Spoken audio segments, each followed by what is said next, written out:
વ્યાસપીઠ આપ સૌને કરબદ્ધ પ્રાર્થના કરે છે।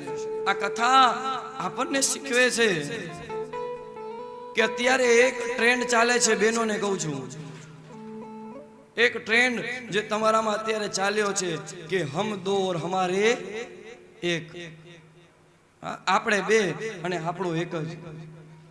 સાહેબ આ વસ્તુ બહુ ખોટી છે, કારણ કે સમય છે ને, સમયનું કંઈ નક્કી નથી। કદાચ તમારો એક જ સંતાન હશે અને કદાચ સાહેબ નારાયણ ન કરે અને કદાચ ક્યાંક કોઈ બીમારી આવે અને કદાચ એ બીમારી સંતાનને લઈ જાય તો સાહેબ તમે જીવી નહીં શકો।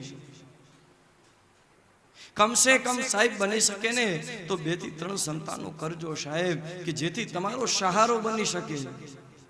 અત્યારે જે આ ટ્રેન્ડ ચાલ્યો છે ને સાહેબ, બહુ ખોટું છે, કારણ કે આપણે જોઈએ છીએ સાહેબ